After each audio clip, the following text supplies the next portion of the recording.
सारी चीज़ें मैं आपके सामने ये गिनवा रहा हूँ कि खान साहब के साथ या पाकिस्तान तहरीक इंसाफ के रहनुमाओं के साथ क्या क्या जुल्म जबर किया गया अदालतों की तरफ से, जिसकी कड़ियाँ इस 6 जजेस के लेटर के साथ किस तरह मिलती हैं और किस तरह मोर सबत करती हैं। मजबूर ना किया जाए कि हम कोई ऐसा कदम उठाएं कि जहां पर जो है फिर ये रियासत के लिए मसला हो जाए अवाम को संभालना, क्योंकि जिस वक्त हमने कॉल दी तो ये याद रखिएगा कि इमरान खान की कॉल पर ये समंदर आएगा यहाँ पर जिसको संभालना आपके लिए बहुत मुश्किल हो जाएगा। और चीफ साहब तमाम अदालतें इसके ऊपर खामोश रहीं। क्यों खामोश रहीं? क्योंकि वो चाहती थी कि अंदर अदालतें जाकर लगें, छुपा के सजाएं सुनाई जाएं। का भी धरना गुजारा हुआ है।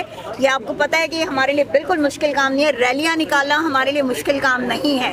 हम सिर्फ ये चाहते हैं कि कोई ऐसा अमल ना हो कि जिसमें खुदा न खास्ता कानून या आईन की जो है वो पामाली का। तो कभी भी ये ना होता जो खान साहब को तोशाखाना केस के अंदर गिरफ्तार किया गया है।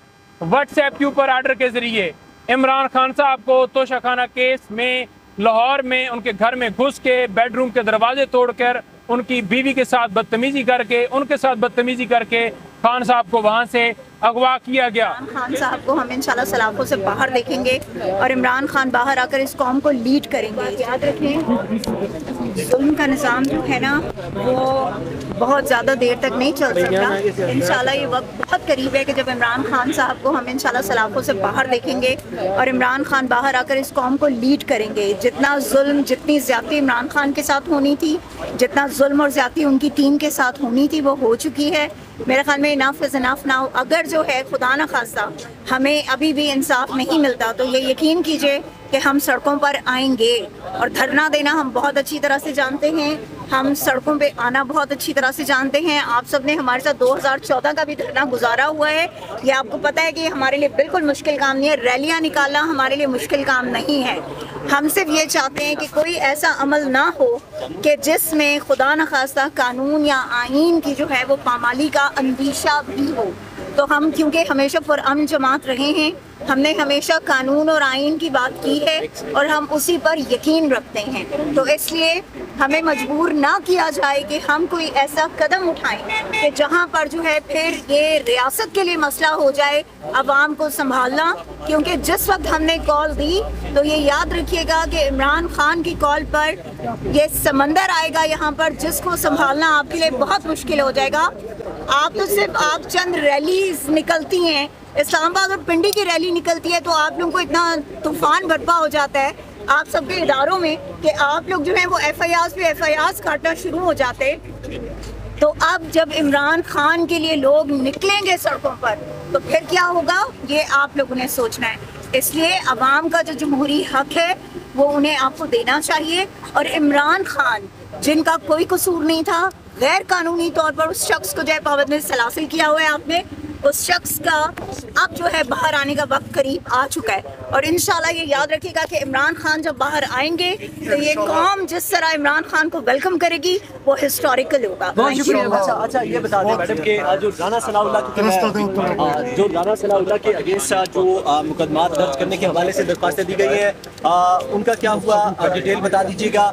और अभी तक कौन कौन से फॉर्म को इस्तेमाल किया जा रही है? तो ये देखें, बात ये है कि मैंने पहले भी कहा है और आप जानते भी हो हम हमेशा कानून और आईन के मुताबिक चलते हैं, ठीक है। हमने जो है जाकर प्रॉपर्ली जो है एप्लीकेशन जो है वो दायर की है जिसमें हमने डिमांड की है कि FIR जो है वो काटी जाए।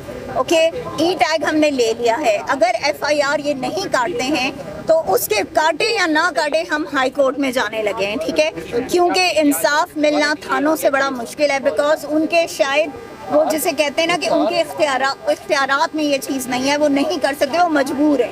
लेकिन हम उम्मीद रखते हैं कि हमारी हाई कोर्ट्स जो हैं, जो हमारी सुप्रीम कोर्ट है, वो इस चीज़ पर ज़रूर नोटिस लेगी कि राना सनाउल्लाह ने एक नेशनल खाना केस के अंदर जो हमने दरख्वास्त दी थी कि खान साहब की दरखास्तें जो हैं, दरख्वास्त जो है वो वापस लेने की इजाज़त दी जाए, वो दरख्वास्त वापस हो जाती तो कभी भी ये ना होता जो खान साहब को तोशाखाना केस के अंदर गिरफ्तार किया गया है।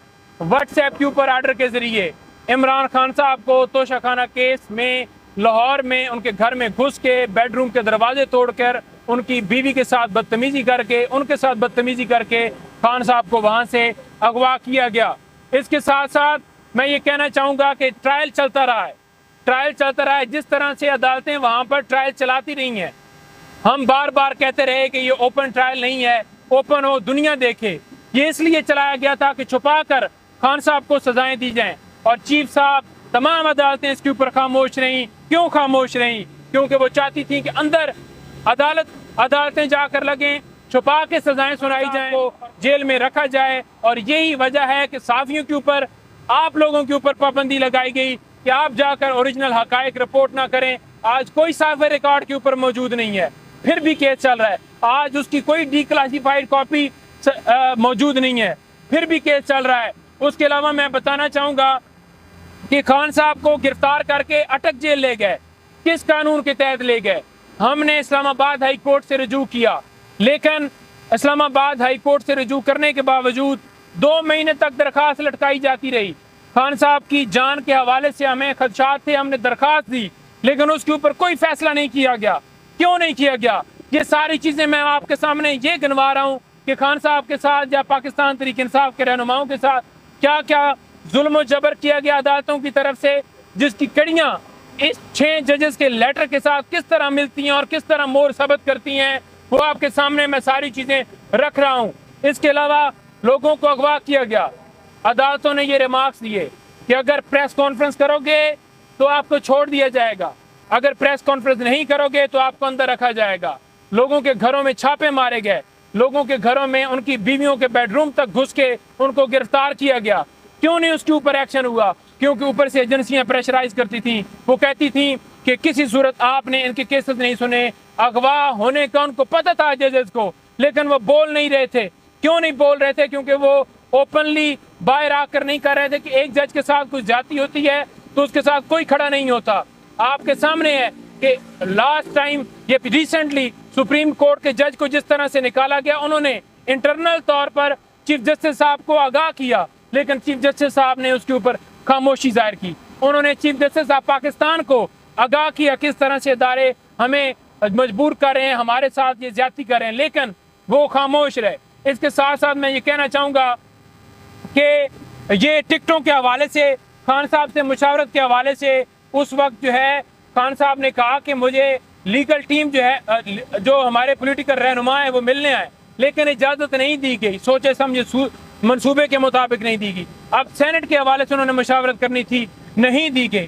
खान साहब को बंद करके बंद कमरे के अंदर गैर कानूनी तौर पर ट्रायल चलाए गए। हम फिलफौर मुतालबा करते हैं कि तमाम केसेस झूठे हैं, तमाम केसेस 9 मई का वाक़या सारा जो है वो झूठा है, प्री प्लान है। इसमें सिर्फ और सिर्फ पाकिस्तान तहरीक इंसाफ को, इमरान खान को टारगेट करना था, जो कि सारा एजेंडा ये खत के जरिए एक्सपोज हो चुका है। हम मुतालबा करते हैं कि तमाम के केसेस ख़त्म किए जाएं और खान साहब को फिलफौर रिहा किया जाए।